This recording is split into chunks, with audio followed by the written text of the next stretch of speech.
سيد الأنام وعلى آله وأصحابه الكرام، أما بعد، فقد قال الله سبحانه وتعالى في القرآن المجيد: فأعوذ بالله من الشيطان الرجيم، بسم الله الرحمن الرحيم، إن الدين عند الله الإسلام، صدق الله العظيم.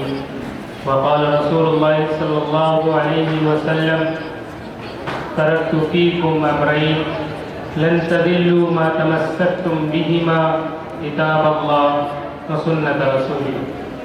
صدر محترم و حاضرین مجلس، ایک مسلمان ہونے کی حیثیت سے ہمارا یقین و اعتقاد ہے کہ دین اسلام ہی انسانیت کا نجات دہندہ ہے. اسلام امن و سلامتی کا ضامن ہے. اسلام ایک آفاقی اور ابدی پیغام ہے. اسلام کسی انسان کا بنایا ہوا نظام نہیں، بلکہ اس ذات اقدس کی طرف سے نازل کیا ہوا دین ہے جو خالق کائنات ہے، عالم الغیب والشہادہ ہے. دین اسلام در حقیقت انسان پر قدرت کا لازوال انعام ہے. جب یہ انسان کے عقیدے میں راسخ ہو جاتا ہے تو اسے وہم و گمان سے نجات دلا کر اسے یقین سے لبریز کر دیتا ہے. جب یہ عبادت کی صورت میں جلوہ گر ہوتا ہے تو بندے کو اس کے مولا سے قریب کر دیتا ہے. اگر یہ معاملات کی جانب قدم بڑھاتا ہے تو مزدور کو اس کا پسینہ خشک ہونے سے پہلے اس کو حق خدمت دلاتا ہے. سچے اور امانت دار تاجر کو انبیاء کی رفاقت سے نوازتا ہے. اسلام جب حسن اخلاق کا عملی جامہ پہنتا ہے تو والدین کے حق میں اس کہنا بھی گوارا نہیں کرتا. اس کے نزدیک ماں کے قدموں میں جنت اور باپ اس جنت کا دروازہ ہوتا ہے. اسلام اہل علم سے محبت و عقیدت کی ترغیب دیتا ہے. کسی پڑوسی کو بھوکا سونے نہیں دیتا، کسی مومن کا دل نہیں دکھاتا. اس کے نزدیک مومن کی جان، مال، عزت، آبرو سب سے زیادہ قابل احترام ہے. جب اسلام معاشرت کی طرف رخ کرتا ہے تو یہ عورت کی عزت و آبرو کو حجاب تقدس سے چھپا کر اسے محفوظ کر دیتا ہے.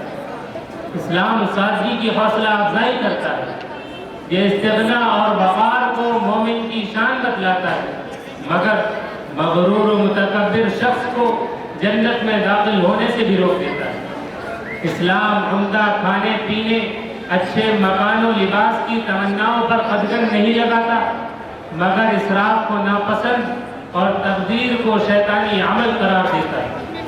الغرب ہر وہ شخص جو اسلام کو تسلیم کر کے اپنے آپ کو اسلام کے حوالے کر دیتا ہے، اسلام اس کی شخصیت کو نکھار کر اسے انسانی کمالات کی بلندیوں پر فائز کر دیتا ہے. حضرات گرامی، مگر افسوسناک بات تو یہ ہے کہ آج کی ہماری جدید نسل اسلام کی پاکیزہ تعلیمات سے ناواقف ہوتی جا رہی ہے. عقائد، افکار و خیالات بدلتے نظر آ رہے ہیں. مادیت پرستی کا دورہ ہے.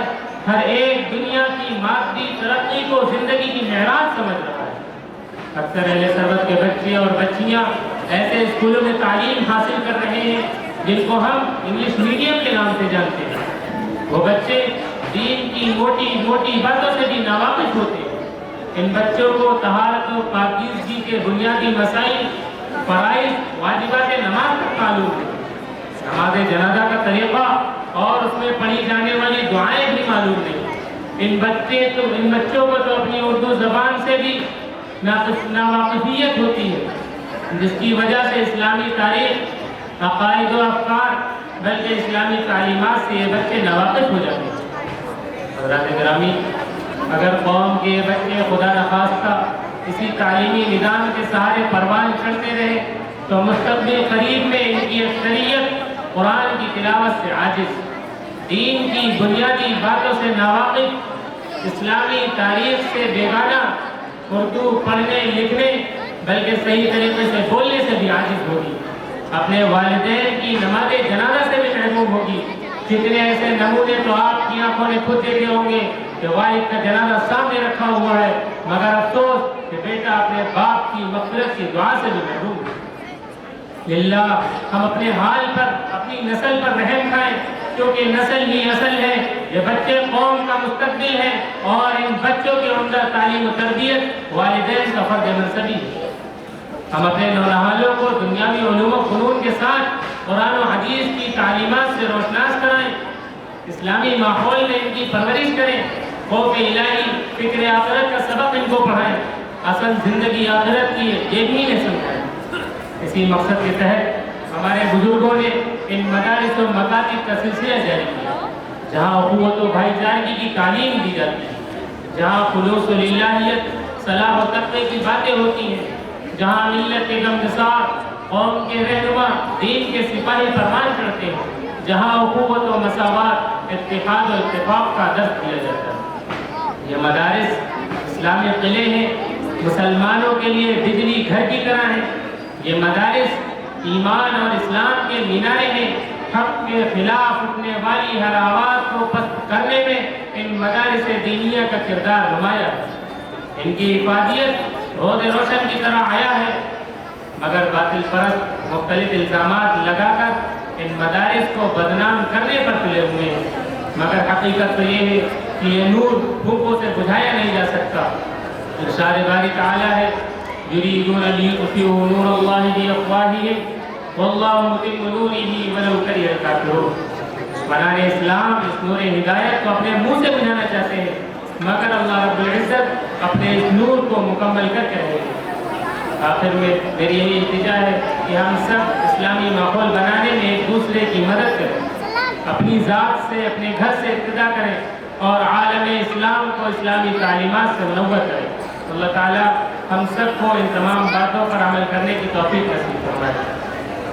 حیرت ہے کہ وہ قوم تعلیم و ترقی کے پیچھے اس قوم کا آغاز بھی اس طرح سے ہوا تھا۔ السلام علیکم ورحمۃ اللہ وبرکاتہ۔ ماشاء اللہ، بہت